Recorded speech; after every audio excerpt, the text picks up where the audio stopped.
ഈ ചാനലിന്റെ വളർച്ച എന്ന് പറയുന്നത് സുഹൃത്തുക്കളെ നിങ്ങളുടെ സബ്സ്ക്രിപ്ഷനും അതിനോടൊപ്പം തന്നെ നിങ്ങളുടെ സപ്പോർട്ടുമാണ്. ഒത്തിരി സുഹൃത്തുക്കൾ ഇപ്പോഴും സബ്സ്ക്രൈബ് ചെയ്യാതെ കാണുന്നുണ്ട്. ദയവ് ചെയ്ത് സബ്സ്ക്രൈബ് ചെയ്ത് ഈ ചാനൽ ഒന്ന് സപ്പോർട്ട് ചെയ്യുക, സഹായിക്കുക. നമസ്കാരം, PSCയുടെ യൂട്യൂബ് ചാനലിലേക്ക് ഏവർക്കും സ്വാഗതം. ഇന്ന് നമ്മൾ നോക്കാൻ പോകുന്നത് നമ്മുടെ LDC 100 Days ചലഞ്ചിന്റെ ഡേ 30 ആണ്.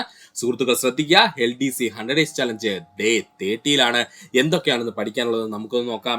ഇന്ന് നമ്മൾ പ്രധാനമായി പഠിക്കാൻ പോകുന്നത് പെനിൻസുലാർ പ്ലേറ്റു അഥവാ ഉപദ്വീപീയ പീഠഭൂമിയെ പറ്റിയാണ്. ഇന്ത്യയുടെ ഭാഗമായുള്ള ഉപദ്വീപീയ പീഠഭൂമിയെ പറ്റിയാണ് നമുക്ക് പഠിക്കാനുള്ളത്. നമുക്ക് നോക്കാം ഉപദ്വീപീയ പീഠഭൂമി. നദീസമതലങ്ങളിൽ നിന്നും 150 മീറ്റർ മുതൽ 900 മീറ്റർ വരെ ഉയരത്തിൽ സ്ഥിതി ചെയ്യുന്ന ഭൂപ്രദേശമാണ് ഇന്ത്യൻ ഉപദ്വീപീയ പീഠഭൂമി. നദീസമതലങ്ങളിൽ നിന്നും 150 മീറ്റർ മുതൽ 900 മീറ്റർ വരെ ഉയരത്തിൽ സ്ഥിതി ചെയ്യുന്ന ഭൂപ്രദേശമാണ് ഉപദ്വീപീയ പീഠഭൂമി. ഉപദ്വീപീയ പീഠഭൂമി ക്രമരഹിതമായ ത്രികോണ ആകൃതിയിലുള്ള ഭൂവിഭാഗമാണ്. പഠിച്ചോളനെ, ഉപദ്വീപീയ പീഠഭൂമി എന്ന് പറയുമ്പോഴേക്കും അത് ക്രമരഹിതമായ ത്രികോണാകൃതിയിലുള്ള ഭൂവിഭാഗമാണ്. ഉപദ്വീപീയ പീഠഭൂമിയുടെ അതിർത്തികൾ നമുക്കൊന്ന് നോക്കാം. ഉപദ്വീപീയ പീഠഭൂമിയുടെ വടക്കു പടിഞ്ഞാറായി ഡൽഹി മലനിരകൾ, അതായത് നമ്മുടെ ആരവല്ലി പർവ്വതനിരയുടെ തുടർച്ചയായി ഡൽഹി കേന്ദ്രഭരണ പ്രദേശത്തോട് ചേർന്ന് കിടക്കുന്ന മലനിരകളാണ് ഡൽഹി മലനിരകൾ എന്നറിയപ്പെടുന്നത്. ഇതാണ് ഉപദ്വീപീയ പീഠഭൂമിയുടെ വടക്കു പടിഞ്ഞാറായി കാണപ്പെടുന്നത്. അപ്പോൾ ഉപദ്വീപീയ പീഠഭൂമിയുടെ വടക്കു പടിഞ്ഞാറായി ആരാണ്? ഡൽഹി മലനിരകളാണ്. ഇനി ഡൽഹി മലനിരകൾ എന്തിന്റെ ഭാഗമാണ് അല്ലെങ്കിൽ തുടർച്ചയാണെന്ന് ചോദിച്ചാൽ ആരവല്ലി പർവ്വതനിരകളുടെ തുടർച്ചയാണ്. ഉപദ്വീപീയ ഇന്ത്യയുടെ കിഴക്കേ അറ്റം രാജ്മഹൽ കുന്നുകളാണ്. ഉപദ്വീപീയ പീഠഭൂമിയുടെ കിഴക്കേ അറ്റം എന്താ സുഹൃത്തുക്കളെ? രാജ്മഹൽ കുന്നുകളാണ്. ഉപദ്വീപീയ പീഠഭൂമിയുടെ പടിഞ്ഞാറേ ഭാഗം ഗിർ മലനിരകളാണ്. പഠിക്കുക, ഉപദ്വീപീയ പീഠഭൂമിയുടെ പടിഞ്ഞാറേ ഭാഗം ഗിർ മലനിരകളാണ്. ഉപദ്വീപീയ പീഠഭൂമിയുടെ തെക്കേ അറ്റം ഏലമലകളാണ്. നമ്മുടെ കേരളത്തിലുള്ള ഏലമലകളാണ്. ഉപദ്വീപീയ പീഠഭൂമിയുടെ തെക്കേ അറ്റം ഏലമലകളാണ്. ഉപദ്വീപീയ പീഠഭൂമിയുടെ വടക്ക് കിഴക്കേ തുടർച്ചയായി കാണപ്പെടുന്ന ഭാഗങ്ങളാണ് ഷില്ലോങ്, കർബി, അങ്കോങ് ആണ് കേട്ടോ സുഹൃത്തുക്കളെ. അങ്കോങ് ആണ്, അങ്കോങ് പീഠഭൂമി മറക്കരുത്. ഉപദ്വീപീയ പീഠഭൂമിയുടെ വടക്കു കിഴക്കേ തുടർച്ചയായി കാണപ്പെടുന്ന ഭാഗങ്ങളാണ് ഷില്ലോങ്, കർബി, അതുപോലെ തന്നെ അങ്കോങ് പീഠഭൂമി. അങ്കോങ് പീഠഭൂമി പഠിക്കുക. ഒന്നുകൂടി പറയാം സുഹൃത്തുക്കളെ, ശ്രദ്ധിക്കുക. ഉപദ്വീപീയ പീഠഭൂമിയെ പറ്റിയാണ് നമ്മൾ പറഞ്ഞുകൊണ്ടിരുന്നത്. നദീസമതലങ്ങളിൽ നിന്നും 180 മീറ്റർ മുതൽ 900 മീറ്റർ വരെ ഉയർത്തി സ്ഥിതി ചെയ്യുന്ന ഭൂപ്രദേശമാണ് ഉപദ്വീപീയ പീഠഭൂമി എന്നറിയപ്പെടുന്നത്. ഉപദ്വീപീയ പീഠഭൂമി ക്രമരഹിതമായ ത്രികോണാകൃതിയിലുള്ള ഭൂവിഭാഗങ്ങളാണ്. ഉപദ്വീപീയ പീഠഭൂമിയുടെ അതിർത്തികളാണെന്നും പിന്നെ നമ്മൾ പറഞ്ഞത്. ഉപദ്വീപീയ പീഠഭൂമിയുടെ വടക്കു പടിഞ്ഞാറായി ഡൽഹി മലനിരകൾ. ഈ ഡൽഹി മലനിരകൾ എന്തിന്റെ ഭാഗമെന്ന് ചോദിച്ചാൽ ആരവല്ലി പർവ്വതനിരകളുടെ തുടർച്ചയായിട്ട് ഡൽഹി കേന്ദ്രഭരണ പ്രദേശത്തിൽ കാണപ്പെടുന്ന മലനിരകളാണ് ഡൽഹി മലനിരകൾ എന്നറിയപ്പെടുന്നത്. ഉപദ്വീപീയ പീഠഭൂമിയുടെ കിഴക്കേ അറ്റം രാജ്മഹൽ കുന്നുകളാണ്. ഉപദ്വീപീയ പീഠഭൂമിയുടെ പടിഞ്ഞാറേ അറ്റം ഗിർ മലനിരകളാണ്. ഉപദ്വീപീയ പീഠഭൂമിയുടെ തെക്കേ അറ്റം ഏലമലകളാണ്. ഉപദ്വീപീയ പീഠഭൂമിയുടെ വടക്കേ കിഴക്കേ തുടർച്ചയായി കാണപ്പെടുന്ന ഭാഗങ്ങളാണ് ഷില്ലോങ്, കർബി, അതുപോലെ അങ്കോങ് പീഠഭൂമികൾ പഠിക്കുക. ഇന്ത്യൻ ഉപദ്വീപീയ പീഠഭൂമിയിലെ പ്രധാന പീഠഭൂമികളാണ് ഹസാരിബാഗ് പീഠഭൂമി, പാലാമു പീഠഭൂമി, റാഞ്ചി പീഠഭൂമി, മാൽവ പീഠഭൂമി, കോയമ്പത്തൂർ പീഠഭൂമി, കർണാടക പീഠഭൂമി. ഇന്ത്യൻ ഉപദ്വീപീയ പീഠഭൂമിയിലെ പ്രധാന പീഠഭൂമികൾ ഏതൊക്കെയാണ്? ഹസാരിബാഗ് പീഠഭൂമി, പാലാമു പീഠഭൂമി, റാഞ്ചി പീഠഭൂമി, മാൽവ പീഠഭൂമി, കോയമ്പത്തൂർ പീഠഭൂമി, കർണാടക പീഠഭൂമി. ഇനിയും പീഠഭൂമികളുണ്ട്. ജസ്റ്റ് നമ്മുടെ ടെക്സ്റ്റ് ബുക്കിലുള്ള പീഠഭൂമികൾ എടുത്തൊന്ന് പറഞ്ഞതേ ഉള്ളൂ. ഒന്നുകൂടി പറയാം.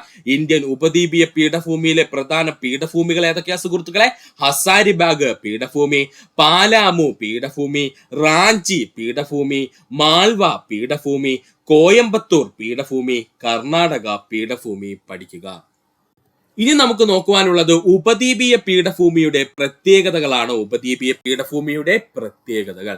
ഇന്ത്യയിലെ ഏറ്റവും പഴക്കമേറിയ ഭൂവിഭാഗം എന്നറിയപ്പെടുന്നത് ഉപദ്വീപീയ പീഠഭൂമിയാണ്. ഇന്ത്യയിലെ ഏറ്റവും പഴക്കമേറിയ ഭൂവിഭാഗം എന്നറിയപ്പെടുന്നത് ഉപദ്വീപീയ പീഠഭൂമികളാണ്.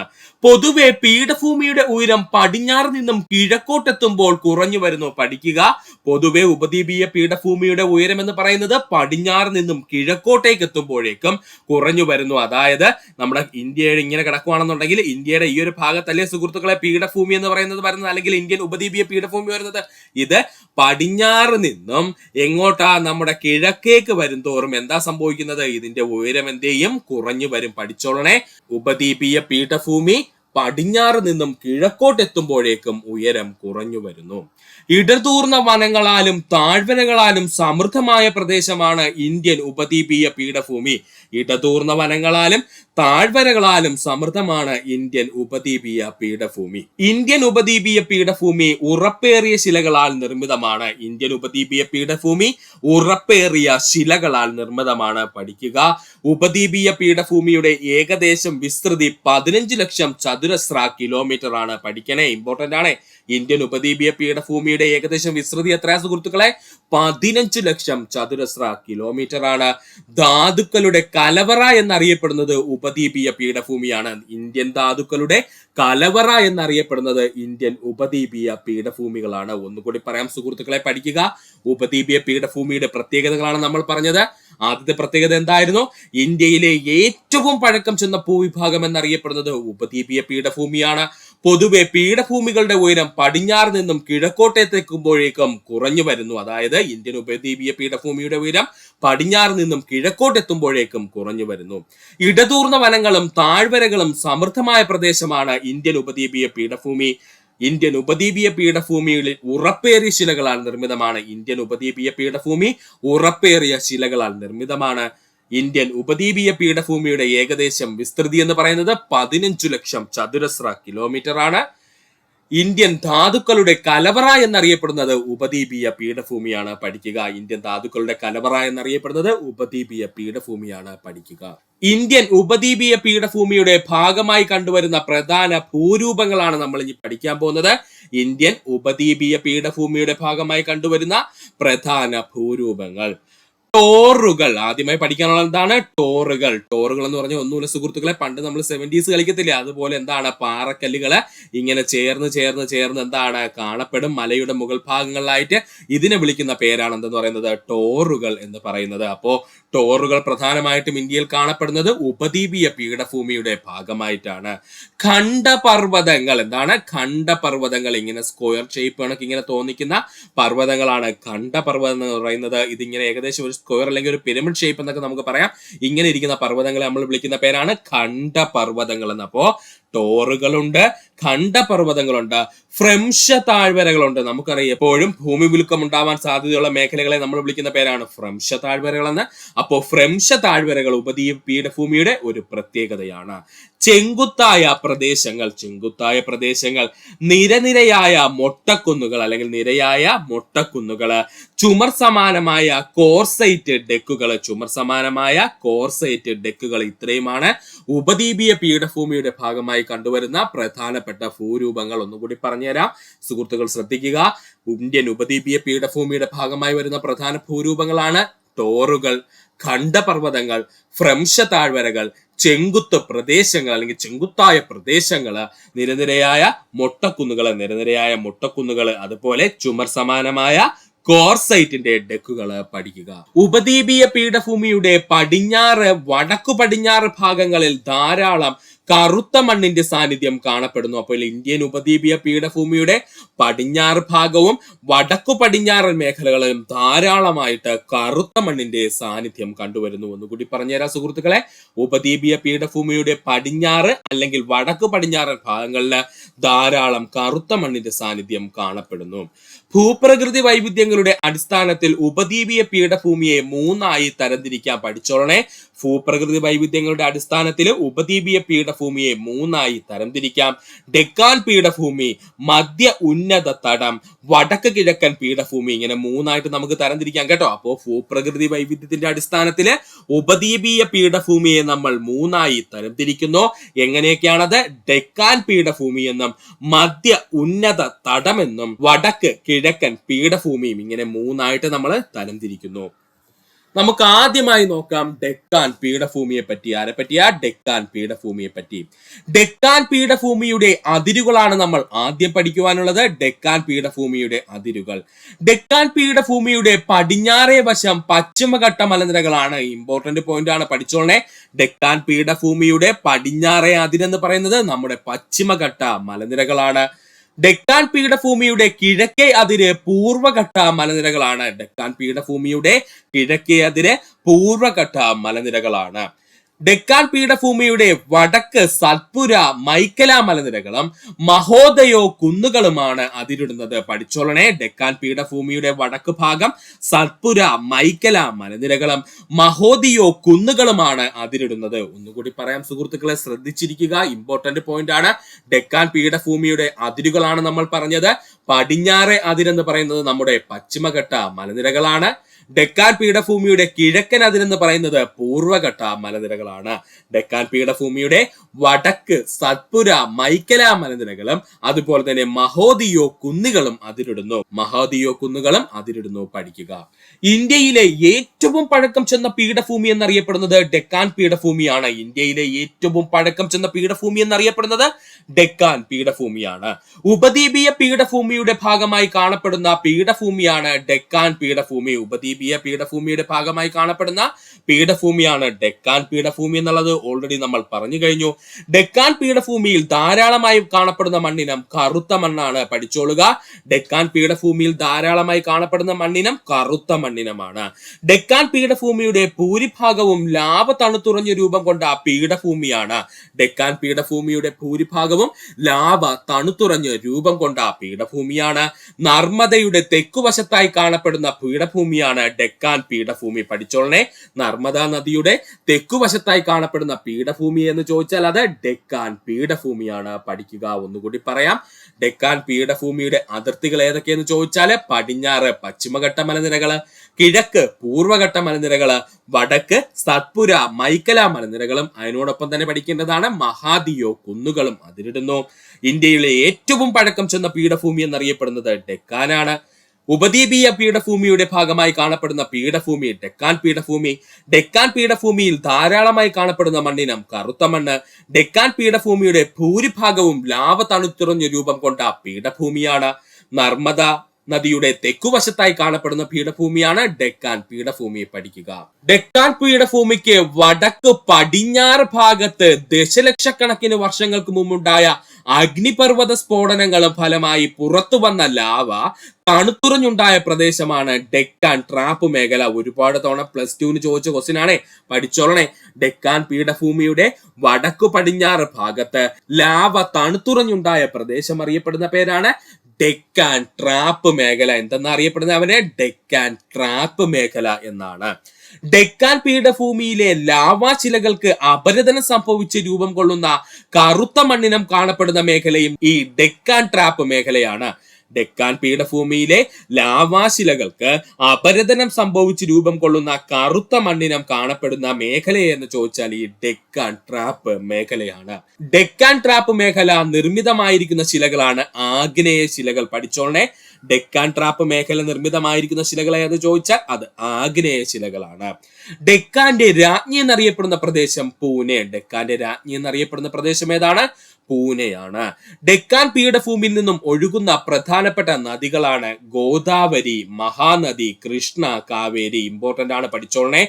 ഡെക്കാൻ പീഠഭൂമിയിലൂടെ ഒഴുകുന്ന നദികൾ ഏതൊക്കെയാണ്? ഗോദാവരി, മഹാനദി, കൃഷ്ണ, കാവേരി എന്നിവയാണ്. ഗോദാവരി, മഹാനദി, കൃഷ്ണ, കാവേരി എന്നിവയാണ് ഡെക്കാൻ പീഠഭൂമിയിലൂടെ ഒഴുകുന്ന നദികൾ. ഒന്നുകൂടി പറയാം സുഹൃത്തുക്കളെ, ശ്രദ്ധിക്കുക. ഡെക്കാൻ പീഠഭൂമിയുടെ വടക്കു പടിഞ്ഞാറ് ഭാഗത്ത് ദശലക്ഷക്കണക്കിന് വർഷങ്ങൾക്ക് മുൻപുണ്ടായ അഗ്നിപർവ്വത സ്ഫോടനത്തിന്റെ ഫലമായി പുറത്തു വന്ന ലാവ തണുത്തുറഞ്ഞുണ്ടായ പ്രദേശമാണ് ഡെക്കാൻ ട്രാപ്പ് മേഖല. ഡെക്കാൻ പീഠഭൂമിയുടെ ലാവാശിലകൾക്ക് അപരദനം സംഭവിച്ച് രൂപം കൊള്ളുന്ന കറുത്ത മണ്ണിനം കാണപ്പെടുന്ന മേഖല എന്ന് ചോദിച്ചാല് ഡെക്കാൻ ട്രാപ്പ് മേഖലയിലാണ്. ഡെക്കാൻ ട്രാപ്പ് മേഖല നിർമ്മിതമായിരിക്കുന്ന ശിലകളെ എന്ന് ചോദിച്ചാൽ അത് ആഗ്നേയ ശിലകളാണ്. ഡെക്കാന്റെ രാജ്ഞി എന്നറിയപ്പെടുന്ന പ്രദേശം പൂനെയാണ്. പഠിക്കുക. ഡെക്കാൻ പീഠഭൂമിയിലൂടെ ഒഴുകുന്ന പ്രധാനപ്പെട്ട നദികൾ ഏതൊക്കെയാ സുഹൃത്തുക്കളെ? ഗോദാവരി, മഹാനദി, കൃഷ്ണ, കാവേരി എന്നിവയാണ്. പഠിക്കുക. ഡെക്കാൻ പീഠഭൂമിയെ രണ്ടായി തരംതിരിച്ചിരിക്കുന്നു, പശ്ചിമഘട്ടമെന്നും പൂർവ്വഘട്ടമെന്നും. ഡെക്കാൻ പീഠഭൂമിയെ നമ്മൾ വീണ്ടും രണ്ടായി തരംതിരിച്ചിരിക്കുന്നു, പശ്ചിമഘട്ടമെന്നും പൂർവ്വഘട്ടമെന്നും. ജസ്റ്റ് നമ്മൾ പശ്ചിമഘട്ടത്തെയും പൂർവ്വഘട്ടത്തെയും പറ്റി പറയുന്നതേ ഉള്ളൂ സുഹൃത്തുക്കളെ. നമുക്ക് വിവരിച്ചത് രണ്ടും നമുക്ക് വ്യക്തമായിട്ട് മറ്റൊരു ക്ലാസ്സിൽ പഠിക്കാം. അപ്പൊ നമുക്ക് നോക്കാം ആദ്യം പശ്ചിമഘട്ട മലനിരകളെ പറ്റി. മഹാരാഷ്ട്രയിൽ സഹ്യാദ്രി എന്നും കർണാടകത്തിലും തമിഴ്നാട്ടിലും നീലഗിരി കുന്നുകൾ എന്നും കേരളത്തിൽ ആനമല കുന്നുകൾ എന്നും ഏലമല കുന്നുകൾ എന്നിങ്ങനെ അറിയപ്പെടുന്നതാണ് പശ്ചിമഘട്ട മലനിരകൾ. ഓർത്തു വെക്കുക സുഹൃത്തുക്കളെ, ഇമ്പോർട്ടന്റ് പോയിന്റ് ആണ് പറഞ്ഞത്. മഹാരാഷ്ട്രയിൽ സഹ്യാദ്രി എന്നും കർണാടകത്തിലും തമിഴ്നാട്ടിലും നീലഗിരി കുന്നുകൾ എന്നും കേരളത്തിൽ ആനമലയെന്നും ഏലമല എന്ന പേരിലും അറിയപ്പെടുന്നതാണ് നമ്മുടെ പശ്ചിമഘട്ട മലനിരകൾ. പശ്ചിമഘട്ടം പൂർവ്വഘട്ടത്തെക്കാൾ താരതമ്യേന ഉയരം കൂടുതലുള്ളവയും തുടർച്ചയുള്ളവയുമാണ്. പഠിച്ചോളനെ, പശ്ചിമഘട്ട മലനിരകള് പൂർവ്വഘട്ട മലനിരകളെ വെച്ച് താരതമ്യം ചെയ്യുമ്പോൾ ഉയരം കൂടുതലും അതുപോലെ തന്നെ തുടർച്ചയുള്ളവയുമാണ്. വടക്ക് നിന്ന് തെക്കോട്ട് ഉയരം വർദ്ധിച്ചു വരുന്ന രീതിയിലാണ് ഈ മലനിരകൾ കാണപ്പെടുന്നത്. അതായത് പശ്ചിമഘട്ട മലനിരകള് വടക്ക് നിന്നും തെക്കോട്ട് വരുംതോറും ഉയരം വർദ്ധിച്ചു വരുന്ന രീതിയിലാണ് കാണപ്പെടുന്നത്. അതുകൊണ്ടാണ് നമ്മുടെ ആനമുടിക്കൊക്കെ ഇത്രയും ഉയരം വരാൻ കാരണം കേട്ടോ സുഹൃത്തുക്കളെ. അപ്പൊ നമുക്ക് ഒന്നുകൂടി നോക്കാം. പശ്ചിമഘട്ട മലനിരകളെ പറ്റിയാണ് നമ്മൾ പറഞ്ഞത്. മഹാരാഷ്ട്രയിൽ സഹ്യാദ്രി എന്ന പേരിലും കർണാടകയിലും തമിഴ്നാട്ടിലും നീലഗിരി കുന്നുകൾ എന്ന പേരിലും കേരളത്തിൽ ആനമല, ഏലമല എന്നിങ്ങനെ പേരുകൾ അറിയപ്പെടുന്നതാണ് നമ്മുടെ പശ്ചിമഘട്ട മലനിരകള്. പശ്ചിമഘട്ടം പൂർവ്വഘട്ടത്തെക്കാൾ താരതമ്യേന ഉയരം കൂടുതലുള്ളവയും തുടർച്ചയുള്ളവയുമായിരിക്കും. വടക്ക് നിന്നും തെക്കോട്ട് ഉയരം വർദ്ധിച്ചു വരുന്ന രീതിയിലാണ് ഈ മലനിരകൾ കാണപ്പെടുന്നത്. അപ്പോൾ പശ്ചിമഘട്ട മലനിരകള് വടക്ക് നിന്നും തെക്കോട്ട് വരുംതോറും ഉയരം വർദ്ധിച്ചു വരുന്ന രീതിയിലാണ്. അതായത് സിമ്പിൾ ആയിട്ട് പറഞ്ഞു കഴിഞ്ഞാല് വടക്കേ ഭാഗം എന്ന് പറയുമ്പോൾ നമുക്ക് ഏകദേശം പറയാൻ പറ്റുന്നതെന്ന് പറയുന്നത് ഗുജറാത്തിൽ നിന്ന് നമ്മൾ ആരംഭിക്കുന്നു എന്ന് പറയുന്നു. എവിടെ വന്ന് അവസാനിക്കുന്നുണ്ട്? തമിഴ്നാട് വന്ന് അവസാനിക്കുന്നുണ്ട്. തമിഴ്നാട് വന്നിട്ട് അവസാനിക്കുന്നുണ്ട്. ഗുജറാത്തിൽ നിന്ന് എന്ത് ചെയ്യുന്നുണ്ട്? ആരംഭിക്കുന്നുണ്ട്. അപ്പൊ ഗുജറാത്തിൽ നിന്നും തമിഴ്നാട്ടിലേക്ക് വരുമ്പോഴേക്കും നമുക്കറിയാം വടക്ക് ഭാഗമായിട്ട് വരും എന്താണ്? ഗുജറാത്ത് എന്ന് പറഞ്ഞാൽ ഇന്ത്യയുടെ വടക്ക് ഭാഗം എന്നല്ല സുഹൃത്തുക്കളെ ഉദ്ദേശിച്ചത്. ഇന്ത്യയുടെ വെസ്റ്റേൺ ഭാഗമാണ്, അല്ലെങ്കിൽ പടിഞ്ഞാറേ ഭാഗമാണ് നമ്മുടെ ഗുജറാത്ത് എന്ന് പറയുന്നത്. പക്ഷേ പശ്ചിമഘട്ട മലനിരകളുടെ കിടപ്പ് വെച്ച് നോക്കുമ്പോൾ ആ പശ്ചിമഘട്ട മലനിരകളുടെ വടക്കേ വശം, അതായത് ഏറ്റവും മുകൾ വശം എന്ന് പറയുന്നത് ആരാണ്? ഗുജറാത്താണ്. ഏറ്റവും താഴ്വശം എന്ന് പറയുന്നത് തമിഴ്നാടാണ്. അതായത് തെക്ക് വശം നമുക്ക് പറയാം തമിഴ്നാടെന്നും വടക്ക് വശം നമുക്ക് പറയാം എന്താണ്? ഗുജറാത്ത് എന്നും. കാരണം പശ്ചിമഘട്ട മലനിരകളെ വെച്ച് നോക്കുമ്പോൾ മാത്രമാണ് കേട്ടോ ഇത്. അല്ലാതെ ഇന്ത്യയുടെ വടക്കും തെക്കും അല്ലേ പറഞ്ഞത്. അപ്പോ പശ്ചിമഘട്ട മലനിരയുടെ വടക്ക് ഭാഗം ചോദിച്ചു കഴിഞ്ഞാൽ അങ്ങേ അറ്റത്തെ എന്റെ ഇവിടെ ഗുജറാത്തും അതുപോലെ തെക്ക് വശം എന്ന് പറഞ്ഞു കഴിഞ്ഞാൽ നമ്മുടെ തമിഴ്നാടിന്റെ ഭാഗമായിട്ടാണ് വരുന്നത്. അപ്പോൾ അവിടെ വെച്ച് തന്നെ നമുക്ക് മനസ്സിലാകും ഗുജറാത്തിൽ നിന്നും നമ്മുടെ തമിഴ്നാട്ടിലേക്ക് വരും തോറും നമ്മുടെ പശ്ചിമഘട്ട മലനിരയുടെ ഉയരം എന്ത് ചെയ്യും? കൂടുതലായി വരും. ഈ നിരകളുടെ ശരാശരി ഉയരം 180 മീറ്റർ ആണ്. ഈ നിരകളുടെ ശരാശരി ഉയരം എന്ന് പറയുന്നത് 180 മീറ്റർ ആണ്. പശ്ചിമഘട്ട മലനിരകളുടെ ശരാശരി നീളം 1600 കിലോമീറ്റർ ആണ്. പശ്ചിമഘട്ട മലനിരകളുടെ ശരാശരി നീളം എന്ന് പറയുന്നത് 1600 കിലോമീറ്റർ ആണ്. പഠിക്കുക. പശ്ചിമഘട്ട മലനിര കടന്നു പോകുന്ന സംസ്ഥാനങ്ങളാണ് ഗുജറാത്ത്, മഹാരാഷ്ട്ര, ഗോവ, കർണാടക, തമിഴ്നാട്, കേരളം. ഓൾറെഡി നമ്മൾ പറഞ്ഞു കഴിഞ്ഞു. പശ്ചിമഘട്ട മലനിരകൾ കടന്നു പോകുന്ന സംസ്ഥാനങ്ങൾ ഏതൊക്കെയാ സുഹൃത്തുക്കളെ? ഗുജറാത്ത്, മഹാരാഷ്ട്ര, ഗോവ, കർണാടക, തമിഴ്നാട്, കേരളം എന്നിവയാണ്. നേരത്തെ പറഞ്ഞ സുഹൃത്തുക്കൾ മറക്കരുത്. ഗുജറാത്ത് എന്ന് പറയുമ്പോൾ പശ്ചിമഘട്ട മലനിരകളെ വെച്ച് നോക്കുമ്പോൾ അത് വടക്ക് ഭാഗത്താണ്. അതുപോലെ തന്നെ തമിഴ്നാട് എന്ന് പറയുന്നത് തെക്ക് ഭാഗത്താണ്. അപ്പോൾ വടക്ക് നിന്ന് തെക്കോട്ട് വരുംതോറും പശ്ചിമഘട്ട മലനിരകളുടെ ഉയരം എന്ത് ചെയ്യുന്നു? കൂടുന്നു എന്ന് പഠിക്കുക. ഉയരം എന്ത് ചെയ്യുന്നു? കൂടുന്നു എന്നങ്ങ് പഠിച്ചു വെക്കുക. ആനമല കുന്നുകളിലെ ആനമുടി കൊടുമുടിക്ക് 2695 മീറ്റർ ഉയരമുണ്ട്. നമ്മൾ ഓൾറെഡി പറഞ്ഞു കഴിഞ്ഞു. ആനമല കുന്നുകളിൽ സ്ഥിതി ചെയ്യുന്ന ആനമുടി കൊടുമുടിക്ക് 2695 മീറ്റർ ഉയരമുണ്ട്. ഉപദ്വീപീയ പീഠഭൂമിയിലെ ഏറ്റവും ഉയരം കൂടിയ കൊടുമുടിയാണ് ആനമുടി. മറക്കരുത്, ഉപദ്വീപീയ പീഠഭൂമിയിലെ ഏറ്റവും ഉയരം കൂടിയ കൊടുമുടിയാണ് ആനമുടി. ഉപദ്വീപീയ പീഠഭൂമിയിലെ രണ്ടാമത്തെ ഏറ്റവും ഉയരം കൂടിയ കൊടുമുടിയാണ് ധോഡാബേട്ട. ഇതും PSC പ്രീവിയസ് ആയി ചോദിച്ചതാണ്. ഉപദ്വീപീയ പീഠഭൂമിയിലെ രണ്ടാമത്തെ ഏറ്റവും ഉയരം കൂടിയ കൊടുമുടി എന്ന് ചോദിച്ചാൽ അത് ധോഡാബേട്ടയാണ്. ഏതാ സുഹൃത്തുക്കളെ? ധോഡാബേട്ടയാണ്.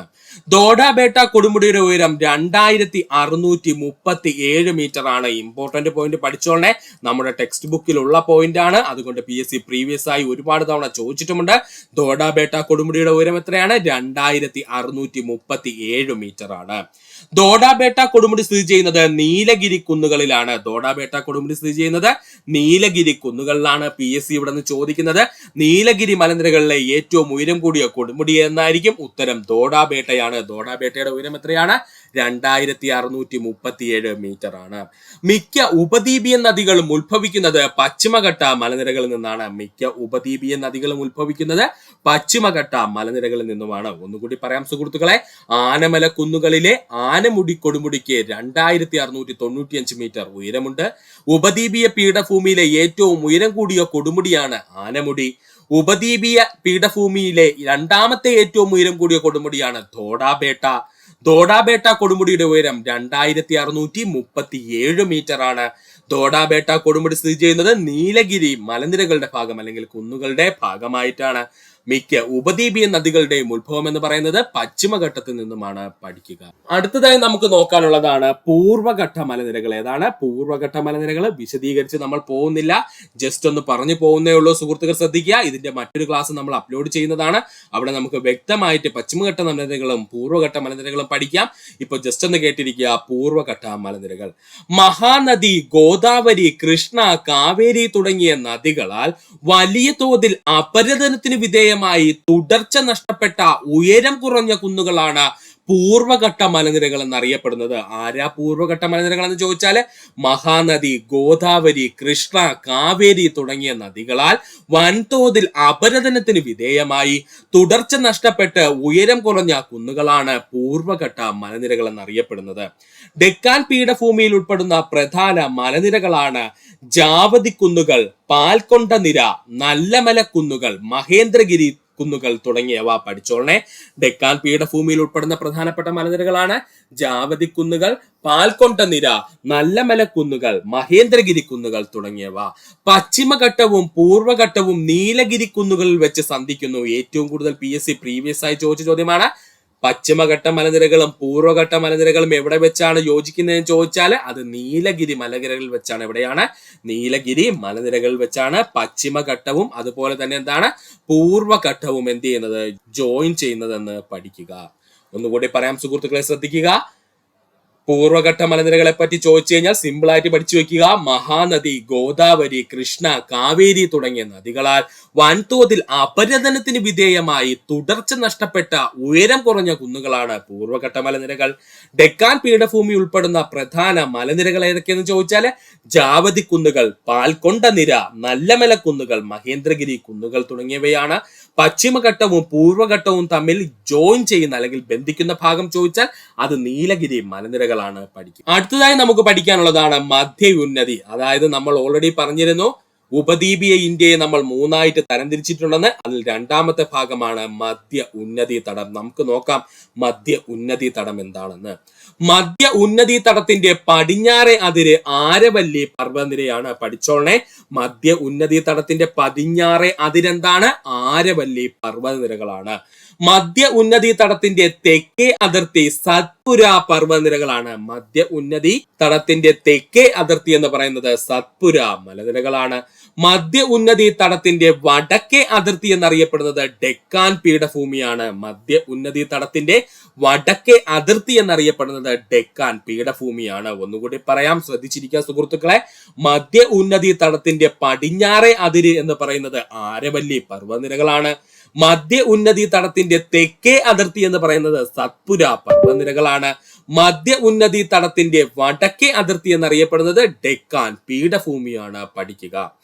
വൻതോതിൽ അപരദനത്തിന് വിധേയമാകുന്നതും തുടർച്ചയില്ലാത്തതുമായ അവശിഷ്ട പർവ്വതങ്ങൾക്ക് ഉത്തമ ഉദാഹരണമാണ് മധ്യ ഉന്നതി തടം.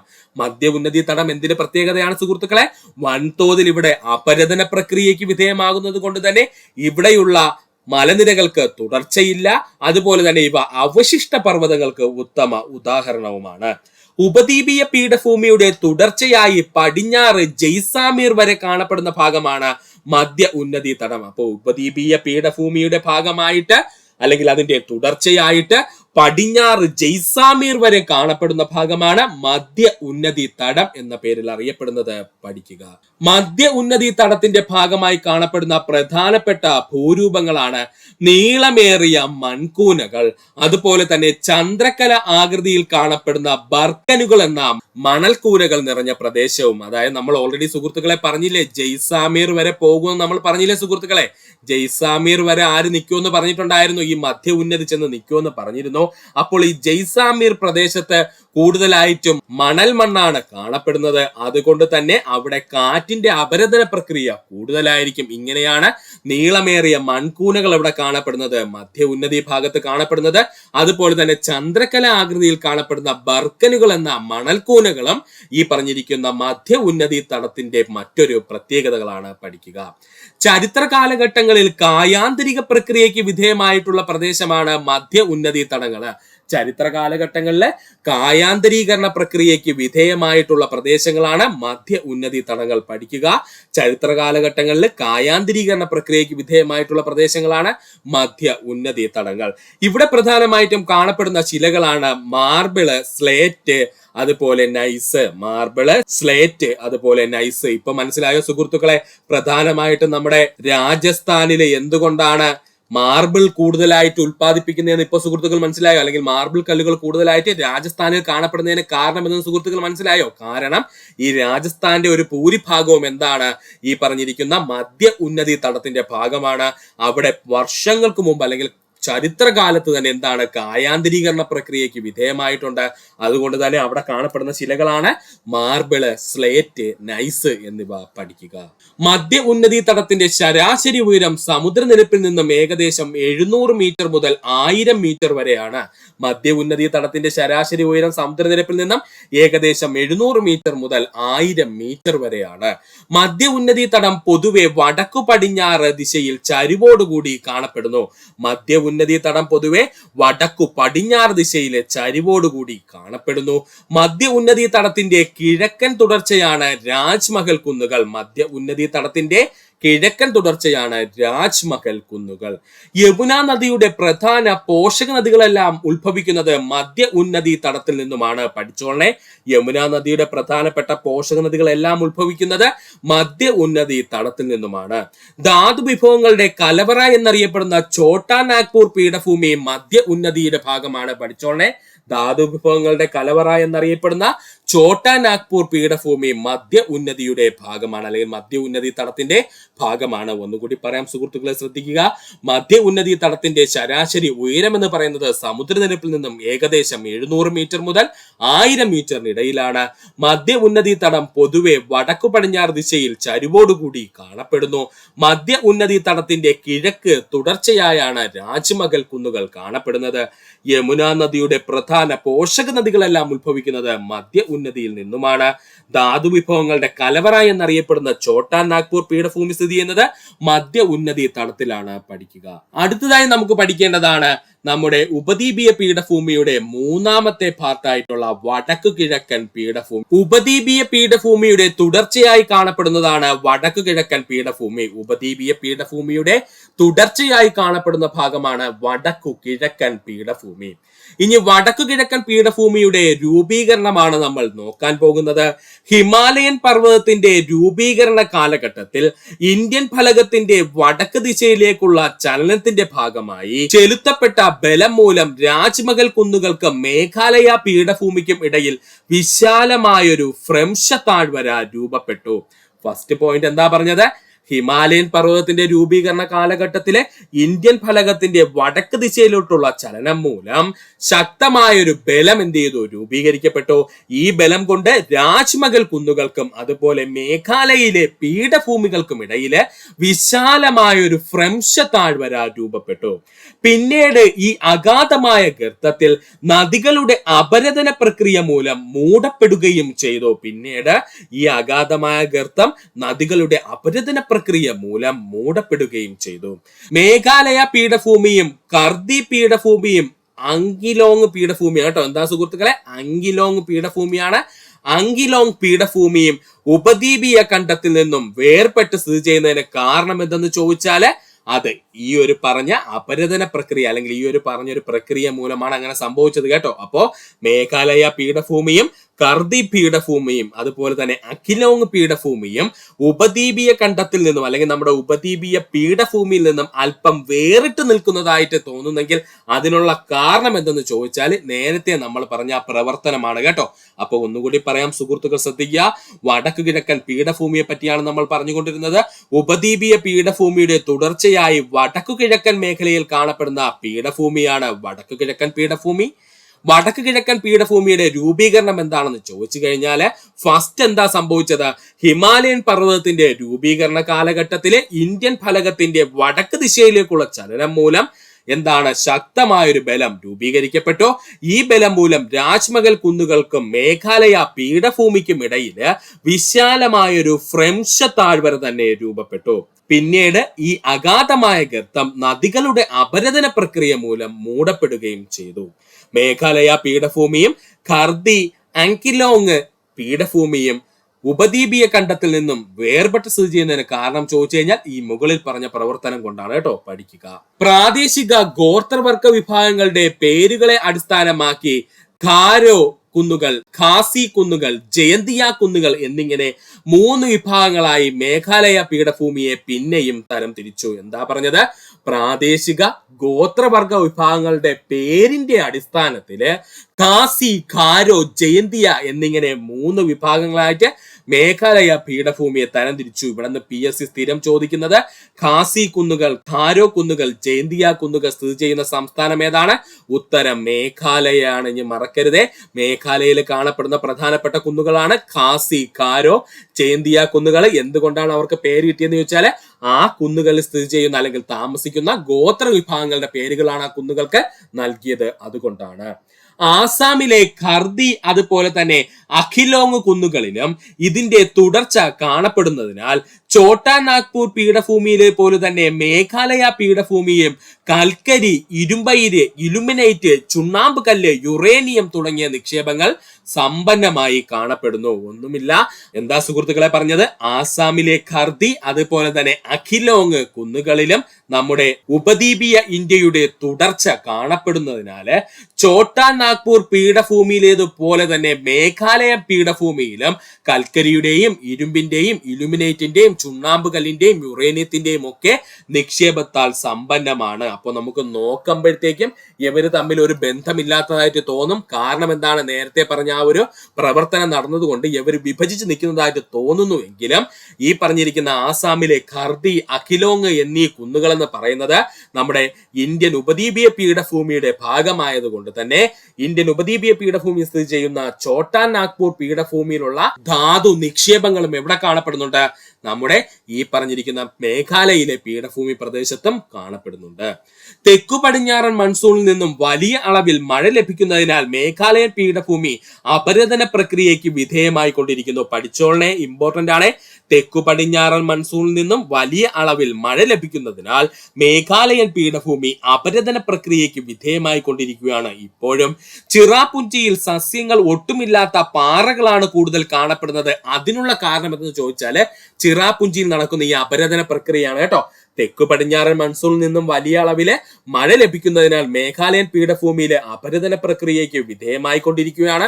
അതുകൊണ്ട് തന്നെ ചിറാപുഞ്ചിയിലെ സസ്യങ്ങൾ ഒട്ടുമില്ലാത്ത പാറകളാണ് കൂടുതലായിട്ട് അല്ലെങ്കിൽ പാറക്കെട്ടുകളാണ് കൂടുതലായിട്ടും കാണപ്പെടുന്നത്. അതിനുള്ള കാരണം എന്തെന്ന് ചോദിച്ചാൽ ഈ അപരദന പ്രക്രിയ ഉള്ളത് കൊണ്ടാണ്. പഠിക്കുക. ഇത്രയുമായിരുന്നു നമ്മൾ ഇന്ന് ഇന്ത്യൻ ഉപദ്വീപീയ പീഠഭൂമിയുമായി ബന്ധപ്പെട്ട് പഠിച്ചത്. ഒന്നുമില്ല സുഹൃത്തുക്കളെ, ജസ്റ്റ് ഒന്ന് പറഞ്ഞതേ ഉള്ളൂ. ഇന്ത്യൻ ഉപദ്വീപീയ പീഠഭൂമി ഒരു ഇമ്പോർട്ടന്റ് പോയിന്റ് ആണ്.